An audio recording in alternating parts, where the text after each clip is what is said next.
Elias always believed love was something built brick by brick, much like his designs. For 10 years, he had been the silent scaffolding behind Clara's rising career.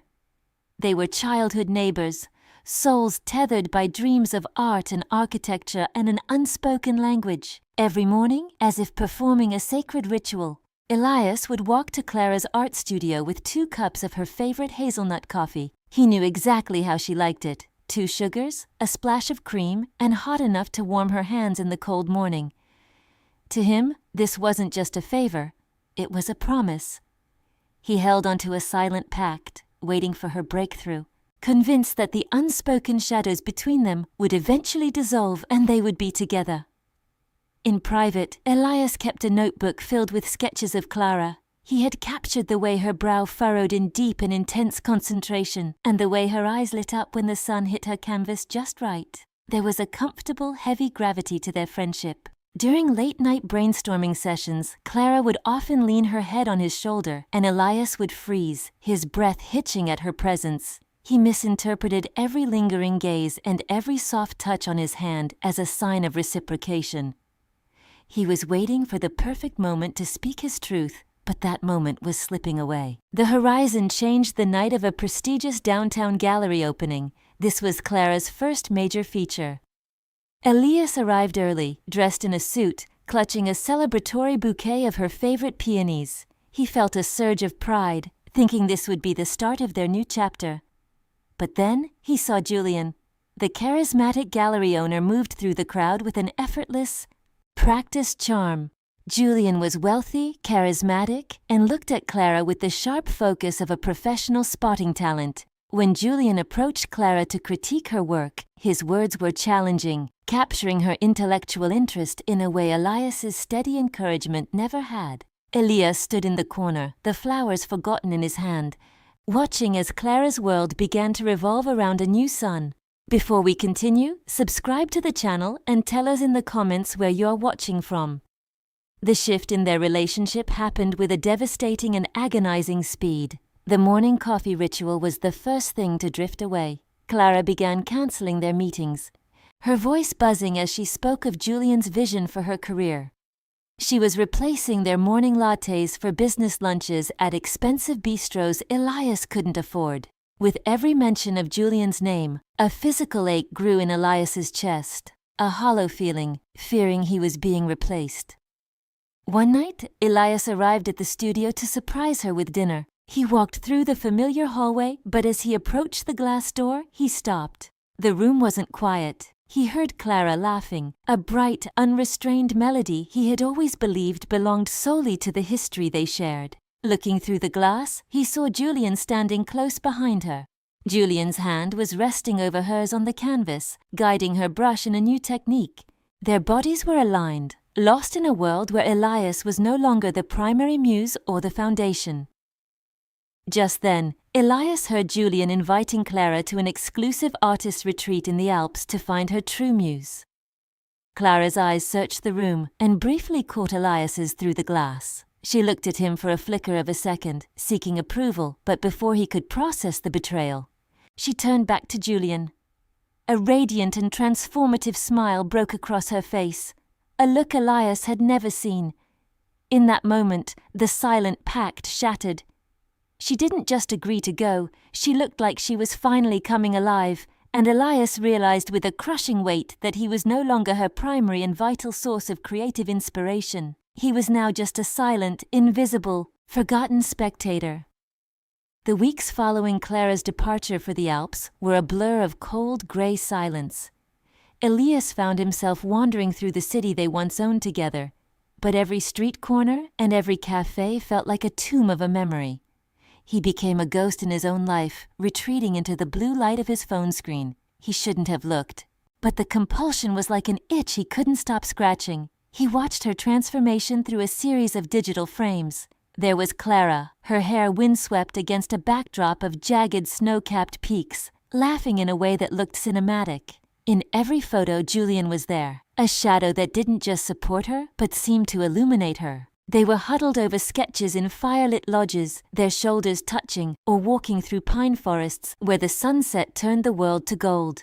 Elias could see the change in her eyes. The spark was no longer about the work alone. It was about the person standing behind the camera. When Clara finally returned, she didn't just bring back canvases. She brought back an aura that felt foreign to Elias.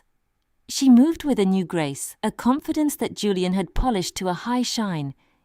They met at the old stone bridge where they used to toss coins and make wishes as children.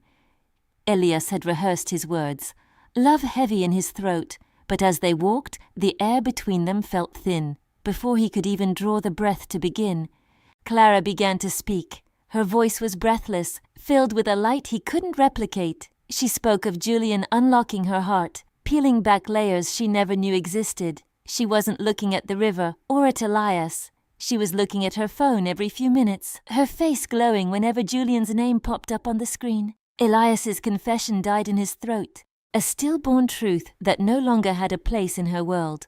The following month was a slow-motion car crash of observation. Elias was invited to dinners where he became the third wheel to a life he helped build. He sat across from them in candlelit bistros, watching the intimate choreography of a couple in flight. Julian would reach across the table to brush a stray crumb from Clara's lip or feed her a bite of dessert, and Clara would lean into it, her eyes closed in a way that made Elias want to look away. He saw her start to adopt Julian's mannerisms, the way she tilted her head when listening, her sudden interest in rare wines and classical opera. Painfully, Julian wasn't a villain, he was a good man. Julian was kind to Elias, inclusive and respectful, which only served to sharpen Elias's guilt. How could he hate a man for loving her the way she deserved to be loved? As the date for the grand exhibition approached, Elias began to neglect his own architectural projects. His blueprints sat gathering dust while he obsessed over her success. He revisited the park where they had celebrated her graduation, but the memory felt tainted, like an old photograph left in the sun too long. He was dissolving into the background of her new life. On the night of the gala, the room was a sea of silk and champagne. Elias had helped organize everything, placing the pedestals and checking the lights. Backstage, he stood in the shadows, clutching a letter he had written, a final, honest admission of his 10-year wait. Through a heavy velvet curtain he saw them. Julian was holding her hands, his voice a steady rumble of devotion. "I love you, Clara," Julian whispered. Clara didn't just say it back. She leaned in, her eyes shining. "You are the man I have been waiting for my entire life," she told him. Elias stood paralyzed as Julian reached into his pocket and pulled out a small velvet ring box, preparing for a public proposal that would end Elias's hope forever. The gala lights shifted from warm amber to focused white as Julian stepped onto the main stage. The art world went silent. Elias stood at the front, witnessing the definitive end of his era. When Julian dropped to one knee, the velvet box snapping open to reveal the diamond, Clara's yes was lost to the roar of the crowd. But Elias heard it in her hitching breath. For an agonizing second, her gaze found Elias. She saw the wreckage in his eyes, the 10 years of unsaid words. Her smile showed a flicker of recognition, but the applause pulled her back.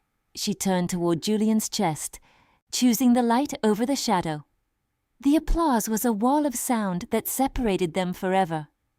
Hours later, when the gallery was a graveyard of empty glasses, Elias found her. She was standing amidst her paintings. Elias didn't yell.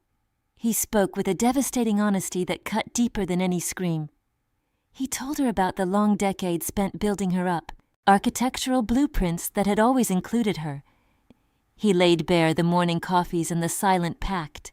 He saw the way the light played off the gold band on her finger, a sharp contrast to the cold darkness of the gallery. Clara's tears were silent. She didn't deny it. Instead, she whispered a truth that felt like a final blow. She had known. She had felt his heart beating for her all those years, but stayed silent because she couldn't bear to lose the person who made her feel safe. She had treated his love like a safety net, never intending to fall. It was the ultimate betrayal of kindness. Elias reached into his jacket and pulled out the letter, the paper worn. He placed it in her hand but didn't stay to watch her read it. He told her he was done being the foundation for a house he would never live in. His apartment was soon packed, the weight of the city pressing against his chest. He took his drafts and left the city behind. He kept his sketches safe for one. It was a drawing where she was messy-haired and laughing at a joke only he knew. He left it on her doorstep, his final gift, then started over. He drove away as the sun was rising, the rearview mirror showing a skyline that no longer held his heart. 2 years passed in a different zip code. Elias had poured his heartbreak into steel and glass, becoming an architect whose buildings finally spoke for themselves. He had found a quiet success in a city that didn't know his name or his history. The ache had dulled into a quiet hum. One gray, rainy afternoon, he ducked into a small gallery in his new city. He wasn't looking for her, but there he was. A large oil painting hung in the center. It was him, Elias, hunched over a drafting table, shadows casting long lines across the canvas. The brushwork was startlingly intimate, capturing the way he bit his lip when thinking. The title on the plaque read, "The Foundation." It was her tribute, a public confession of the debt she owed. Elias stood before his own image and smiled. There was no resentment left, only peace. He realized his love hadn't been a waste, it had been a gift that served its purpose. Just then, a woman stopped beside him, her eyes fixed on the canvas.